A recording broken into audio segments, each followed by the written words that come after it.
Alright,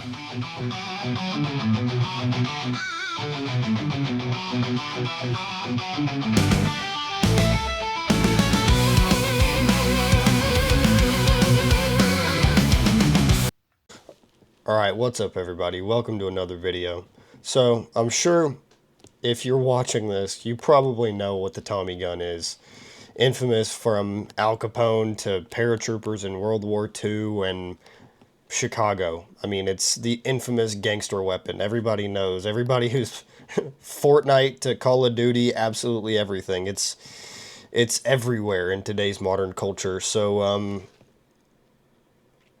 I wish I could say that I had for you a real Tommy gun, but we have the next best thing. We have its autistic little cousin. So right here we have the Volunteer Arms Commando Mark 45. So let's go ahead and break it down, get into it, and see what this thing's all about.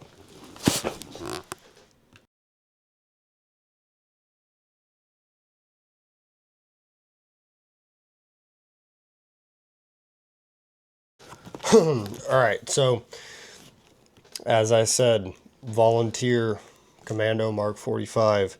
So, as I was, I'm sure a lot of you may be thinking, what the hell is that? I've never seen that. Who makes that? What even is Volunteer Arms? All the same things I thought of.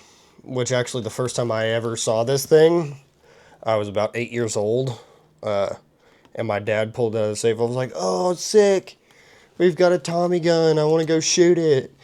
And, I was little and naive. I didn't know much about guns at the time. So I was like, oh, yeah, it's just a normal Tommy gun. It's got the wood stock. It's got the cool grip in the front. It's got all the things. It's got the riveted barrel up here.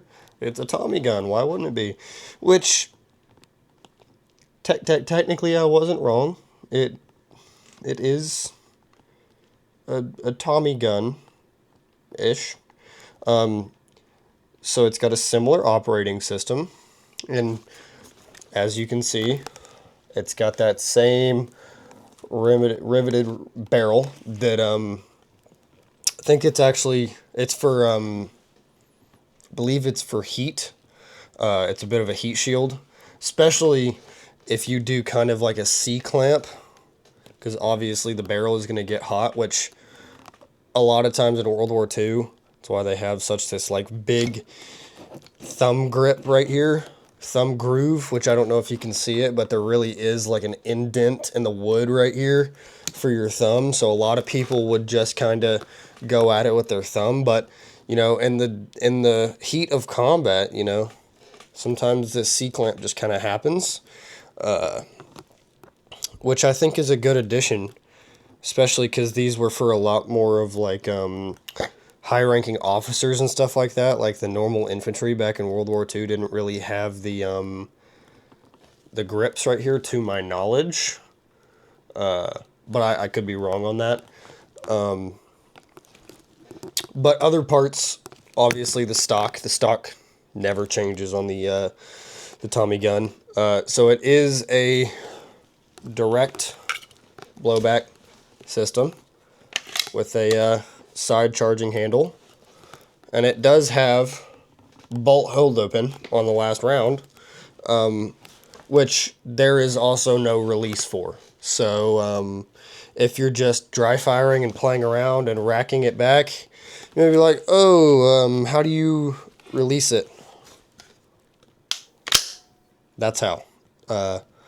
You have to take out the damn magazine, which, it's an old gun, old tech, which really that is only inconvenient for you if you are dry firing. Obviously, if you're in combat, you're just going to put a new magazine in, and it'll go back down. It'll be fine. But, I don't know. But it does have a little bit of a weird bolt. So if you can see, I don't know if you can tell, but there's like circular blemishes on it. It's just stamped steel. Pretty much all of this gun is similar to the grease gun. It's all just cheap manufacturing line steel. And there's so many complaints about this gun that I've found online. First one really is this tiny grip. Like, I don't have super large hands, but like I can fit 2 fingers on the grip, and then some of my hand, and that's all I get. I really don't get a good hold, which again, back in the day, people were smaller, and also it's old tech. It's not a modern AR-15, so I get it. It's not an MP5, whatever. The best part about this thing is the front grip, in my opinion. It's awesome. Like when you see it, when you get a Tommy gun, you want this. This is what you want right here. This is like one of the best parts of it. The iron sights, they are there. That's about all I have to say about them. They aren't great.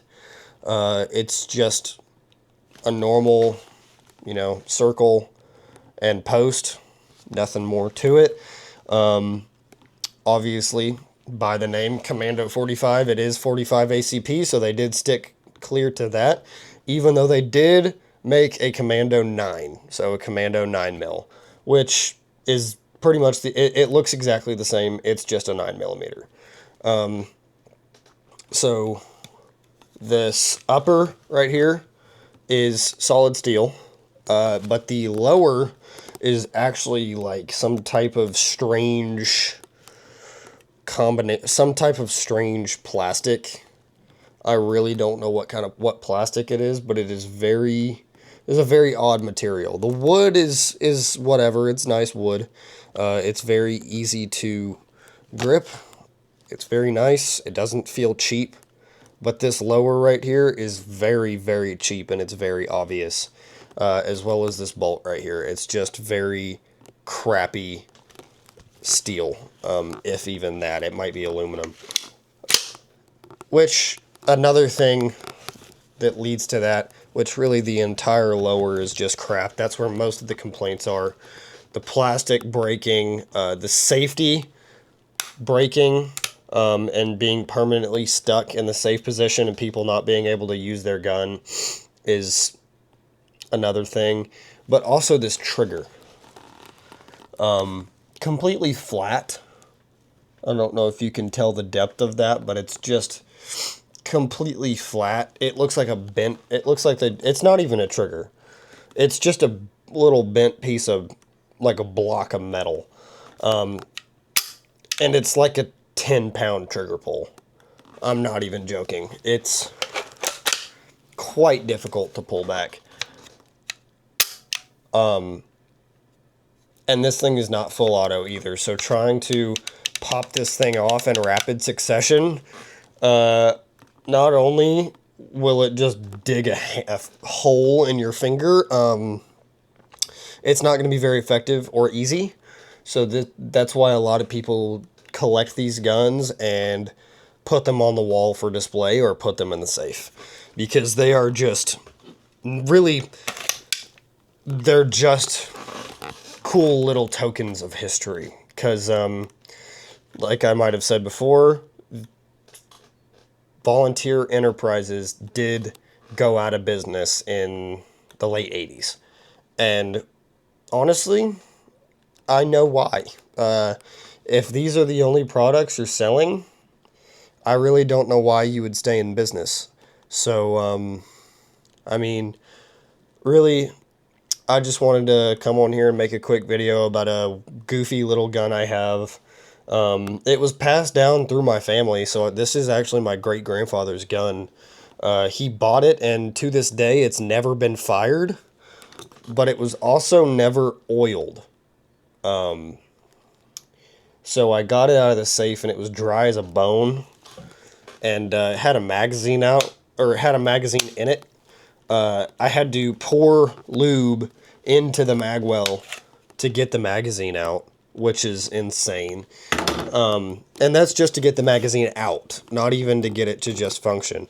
And then I would pull on the bolt, and it wouldn't even come back all the way, and still, even oiled, if you don't pull it back, which I'm having problems with it right now, if you don't pull it back and drop it, most of the time, it'll get caught halfway. So here, trying to replicate it, but essentially, it'll get caught about halfway, or right at the front, and you kind of just have to bump it. And, you know, I still haven't even fired this thing yet, so maybe I need to make another video after I fire it. But, you know, I took the whole thing apart, which, that was a pain in the ass. Put it all back together. It's very obvious that it was made in another time. It is nothing like you see in a modern gun at all. But, you know, I think this is a great little token of history to hold on to and to keep in people's collections. And honestly, I didn't know how rare this thing was. Like, people are going crazy for this thing. I was looking for some research of this video, and I found, like, chat logs and stuff of people like, oh my god, where can I get Volunteer Arms Mark 45? Like, those are so rare, I need one. It's like, why do you need one? And I was very shocked when I was seeing that all these people wanted one so bad, and I just had one in my safe that's literally never been fired. But yeah, I think this is a great little token, like I've said. So, I mean, I never even knew this thing existed, so I hope I brought some new things into y'all's mind, and I'll catch you in the next one.